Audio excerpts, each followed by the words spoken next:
Now, when I look at how these two decks line up against each other, it's kind of interesting because what we have is a deck that is got 4 Huntmasters, 4 Olivia Voldarens. It's really prepared to essentially have these very powerful creatures come into play that will both drag out the game and perhaps take it over. And the weak card for Corey Burkhart Game 1 is the Rakdos' Return. Great card in the metagame, but against Black-Green Zombies, Rakdos Return, not the most exciting card you want to see unless your opponent gets really unlucky. Yes. Not only is the deck relatively fast, the green-black zombie deck has tons of value plays out of the graveyard. So Rakdos Return could even set up a scavenge on a Dreg Mangler, allow a graveyard, discard a Grave Crawler and just get it right back. So definitely his softest card.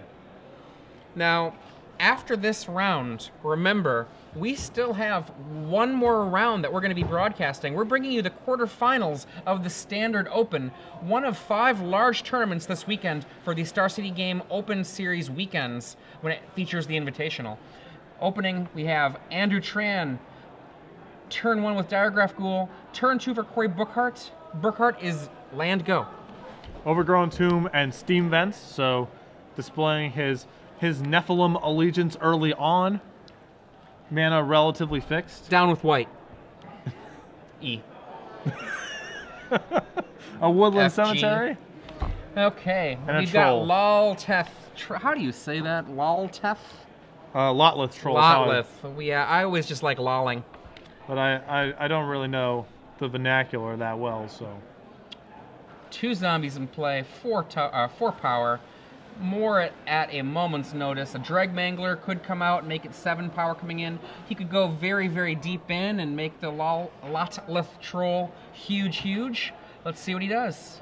Yeah, it's very important for Tran here to have one of his power 3-drops. Either Dreg Mangler or Geralt's Messenger. Instead, we're going to see a Blood Artist. Blood Artist, certainly not a power drop, but it has utility.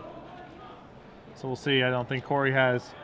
He has no instance in his deck, so... Well, he does have Flash, though. Staticaster. Oh, sure.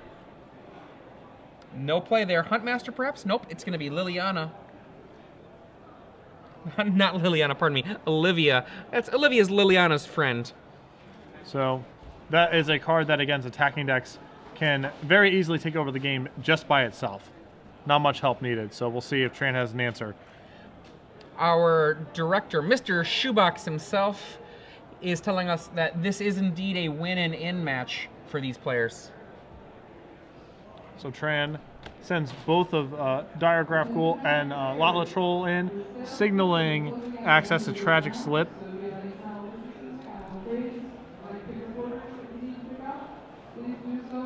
See if Corey is willing to trade his Olivia. His hand has at least 1 Thragtusk, so I would be surprised if he valued this Olivia too highly, since his mana can be spent doing other things, but he might try to lean on this. Alright, he's going to block the Diregraph Ghoul, and I like this block. The Tragic Slit. So there's going to be a trade here. Now, for a lot of decks, losing your Olivia Voldaren would be a huge tragedy, but for Corey Burkhart, he has 4 Olivia Voldaren in his deck. It's not that you want to throw a card like that away, but he did go 2 for 1 there, losing a Diregraph Ghoul and a Tragic Slip for Andrew Tran, and he could just have another Olivia Voldaren waiting in his hand. I believe he has 3 copies of Thragtusk, if I'm seeing this correctly, in his hand. At least 2. So, Thragtusk certainly among the better anti-zombies cards, anti-creature cards you can be playing. Getting Corey up to a much more healthy 15 life.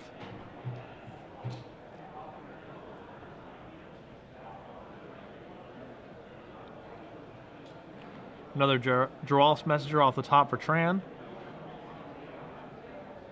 Lotleth Troll comes on in, daring Thragtusk to block. The Cavern that Corey played was set on humans.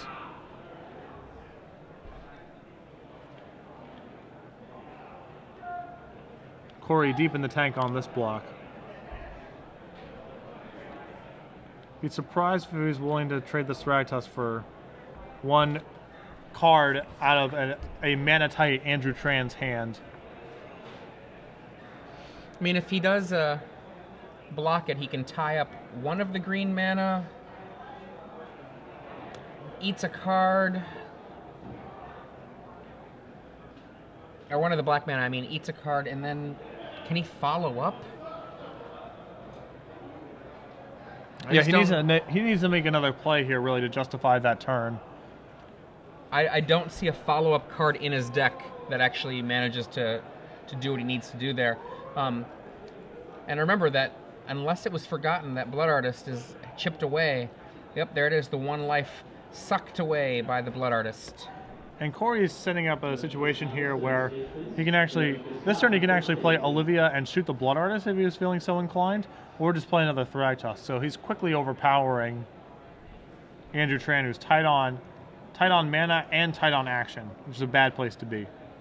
And we see just a sick hand here from Corey Burkhart. There's another Cavern.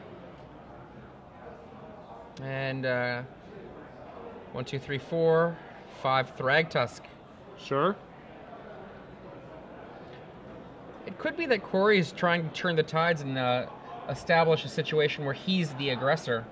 But in so doing, I mean, if he's going to gain that 5 life anyway, or 4 life really with the Blood Artist, he could have a 5/3 and a 5/3 in play. I don't know. It's hard to say.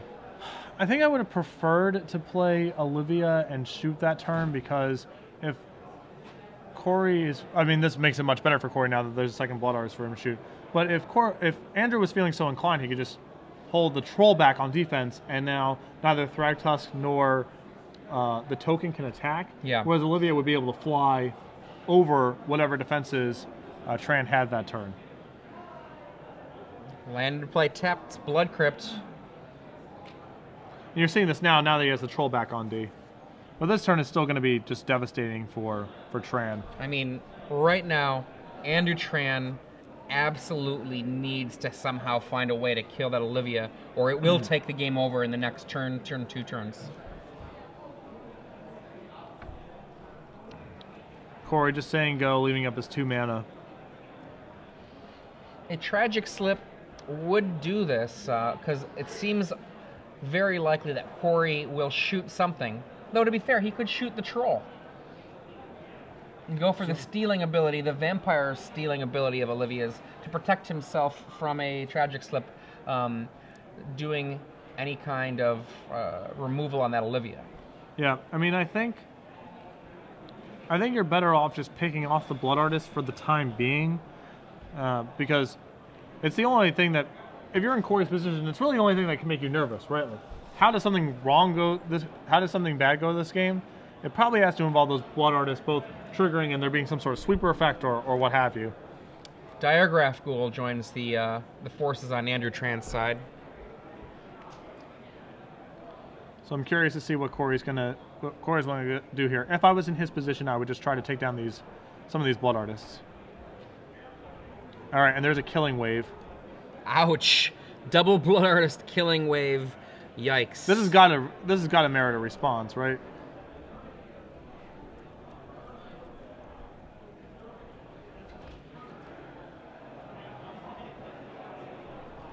So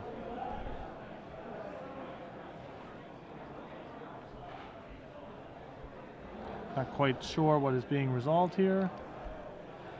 I think we might have a response. Okay, there's a Tragic Slip. Killing Wave 1, Tragic Slip. What's the Tragic Slip targeting? I assume the Olivia? Yeah. And the Olivia didn't succeed in taking the game over, but that's just another bad exchange for Tran. And now Corey, still with his remaining Thragtusk, in a position to start sending in. And Andrew Tran totally tapped out of black here. That Troll is vulnerable at this moment. Just takes it. Takes 8. Here we see 5 big mana. Sure. Thragtusk. Another Thragtusk. Tran sort of giving a frustrated, like, yeah, sure, why not? Why not a third one? That's fine.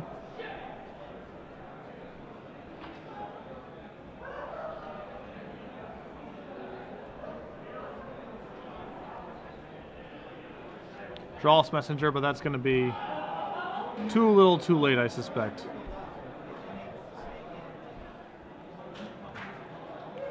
Corey in firm control of this game.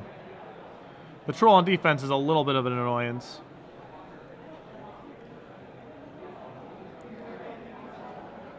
That's really the only thing that Tran has going for him at this point.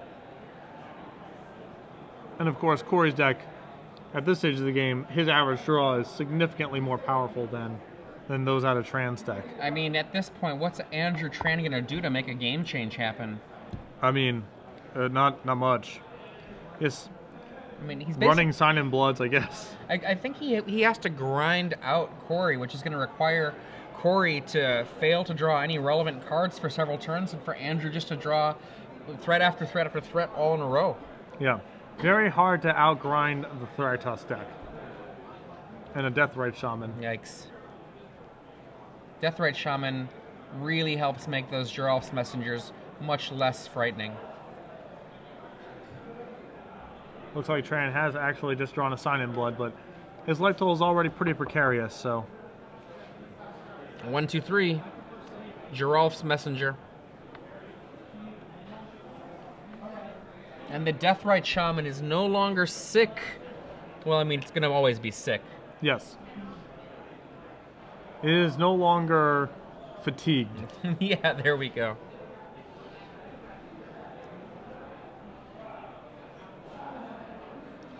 I think we've just drawn a Peddler here.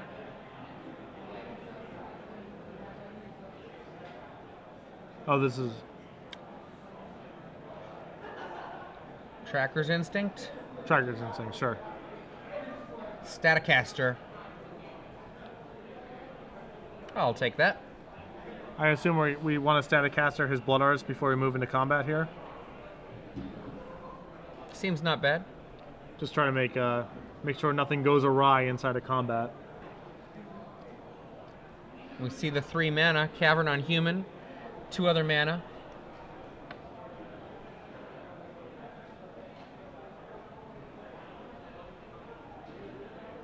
The Staticaster now moving to shoot down the Blood Artist. And one last little drain for 1 before it perishes. Now Corey still needs to be a little bit careful here because Troll regenerating... Corey's swing back can be very good here if... Andrew's swing back can be rather good here if Corey overextends himself. I mean, he's got 9 power in play currently. Yeah, he's just going to send it back. And I like this out of... I like this play out of Corey. The instinct for a lot of players, I think, would have just been to keep attacking there. Now that you have Deathrite Shaman, you have a lot of control over the way the game's going to play out.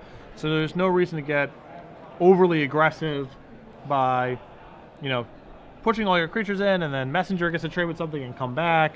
Troll gets to eat something and regenerate. It's not a very good combat, so... Yeah. Deathrite Shaman is a really excellent card to learn pacing with. There are times where you want to slow the game down, so you'll gain life. There are times when you want to speed it up, so you'll end up doing damage. And the decisions between those 2 plays, it's a good way to train yourself, is to keep making those decisions game after game after game. Sign in Blood. Tran falling to 7 now.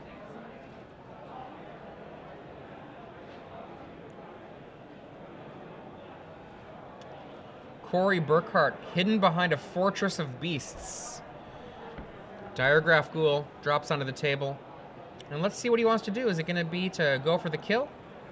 Yeah, I assume we're trying to close this game out. There we go. Killing Wave gets out of here. Andrew Tran falls 2 more life.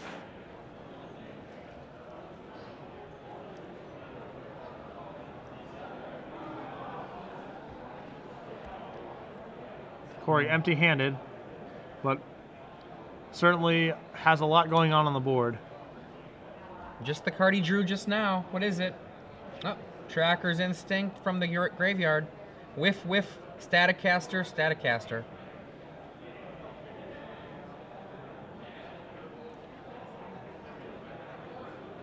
So I believe that we can Staticaster these 2 messengers and then just come across for lethal. That looks correct. Without any tricks, that would be a kill. The question is, of course, is there some remarkable series of tricks in Andrew Tran's hand? I think he would need 2 tragic slips for it to not be a problem. Yep. Poke all of the messengers, and Andrew's like, I got nothing. Yeah, Corey because Corey still has Deathrite Shaman up. Yep. He only needs to connect with 1 beast. Yeah. So Andrew would basically need 2 tricks in his hand to be able to survive that attack. Yep. So that's what I was talking about.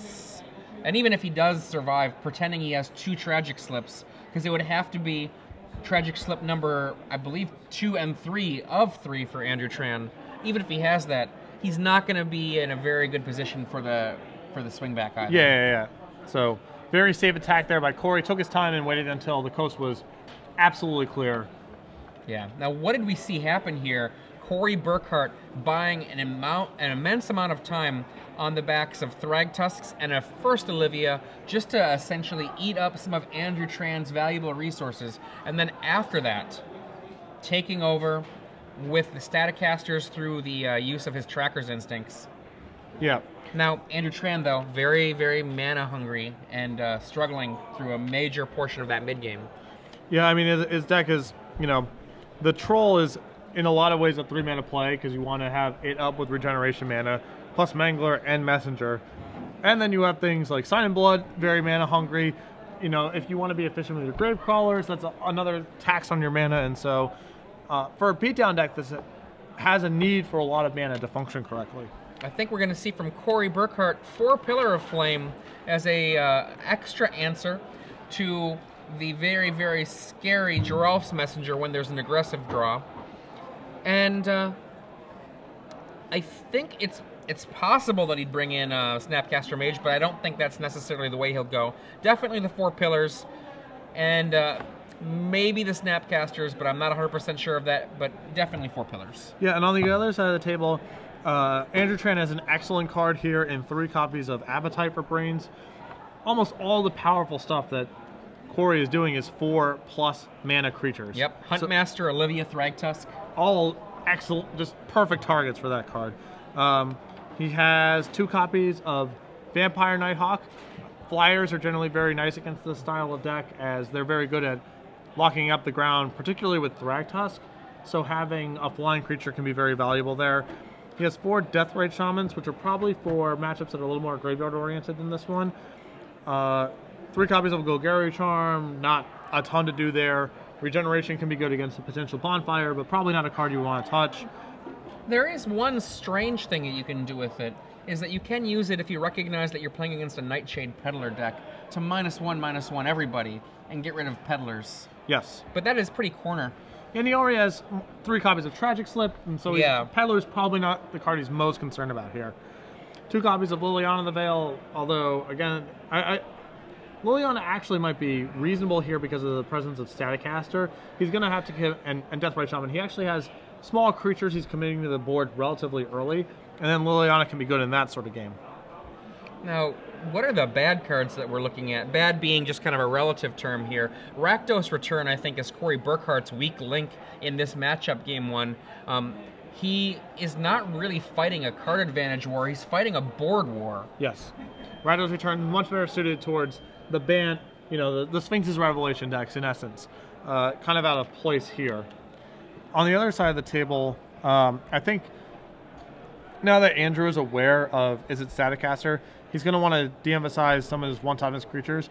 So I would expect cards like Bloodthrone Vampire and Blood Artist to go to the sideboard. It's so dangerous having your one-toughness things out when you're dealing with a dedicated Staticaster deck. Well, I mean, anytime I'm playing any sort of beatdown deck, I am very apprehensive anytime my opponent shows some sort of repeat pinging effect about leaving in any sort of one-toughness creatures.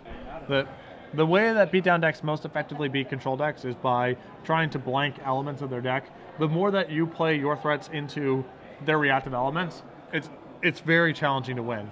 So you have to find some angle, some card in their deck that you're trying to mitigate or turn into a bad draw. And certainly Andrew can't afford to be playing into Is It Staticaster. He's got to try to blank that card.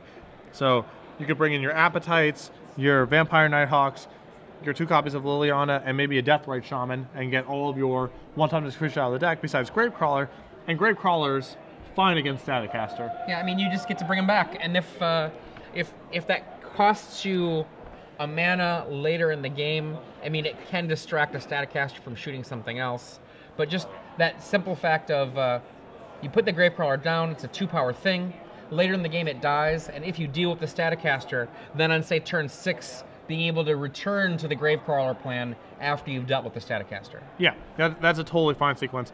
And Lot Latrell also one-timeness, but multiple ways of finding Staticaster, of it's course. kind of a fake one toughness. Yes. So, I think it appears both players are taking a mulligan here. If you're just joining us, I'm Adrian Sullivan here with Patrick Sullivan. We are here in the final round of the Swiss portion of the Star City Games Open here in Los Angeles. Day 2 of the Invitational itself is in the books. Tomorrow we're going to be bringing you the top 8 of the Invitational, but tonight we've still got more Magic. The Open Series here, the Standard Open. We've got these 2 players fighting for a chance to be in the top 8 of the Standard Open. One of these players will move on and we'll show the quarterfinal matches to see who amongst the many of these almost 500 players are in our top 8. Cut to our quarterfinal or semifinals tomorrow morning. And Corey and Andrew coming in the round were in 8th and 7th place respectively, so barring some sort of bizarre disaster, the winner here is moving on to the elimination rounds. Corey Burkhart up a game here with the 4-color Staticaster Nightshade Peddler combo.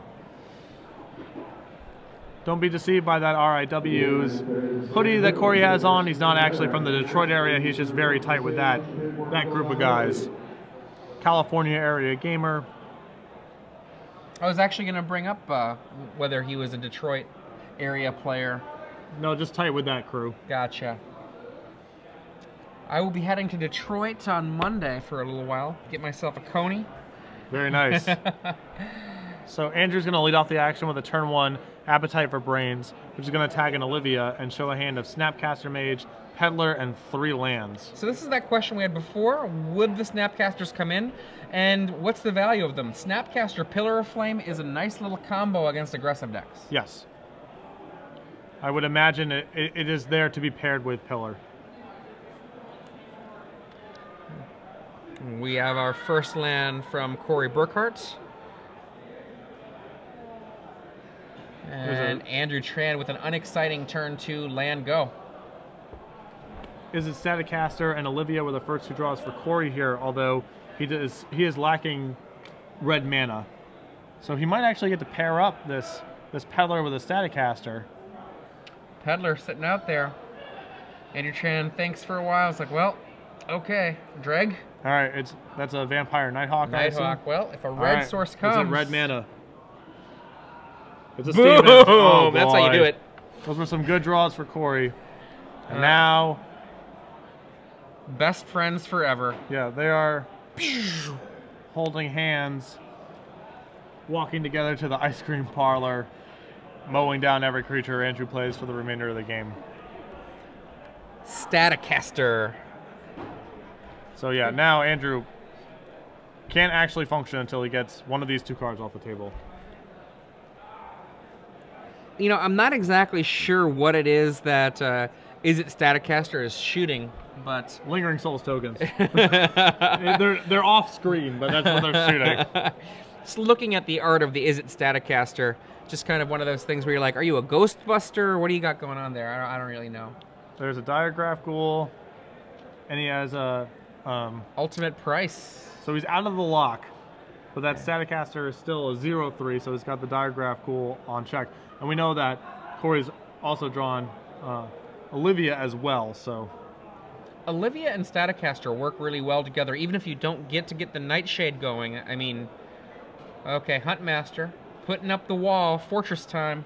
Yep. Corey just wants to deploy the Olivia as his last threat, A, to have as much mana up as possible when it enters play, and secondly, to try to bleed out whatever removal Andrew has, so the Olivia can be the last thing. And Andrew doesn't even have a play to make, so this Huntmaster's going to flip. Boom.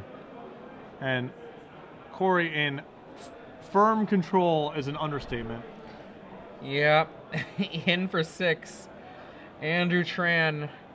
I'm not sure what miraculous play he's going to need to come back from this. And his draw is afterward, and there's an Olivia. If he gets an Insurrection and a couple other creatures, he might get there. Yeah, Necropotence would be a good start. Yeah. We need something big. Spring forth my burly protector and save me. Cavern go. Corey's deck with multiple ways to permanently lock out every creature for the remainder of the game against a deck that plays a bunch of creatures. Yep. And it's not like this deck that Andrew's playing has very much in the way of removal. It has a couple of cards that are creature kill. And Andrew Tran hands out 25 minutes down and he's dead. Yep. A very impressive win there for Corey Burkhart. Some pretty awesome draws after that Appetite for Brains. Yeah. He found Olivia, then Staticaster, then Red Mana to tie the room together, and that was just that. Well, it really did what it needed to do. Yeah. Oh, man.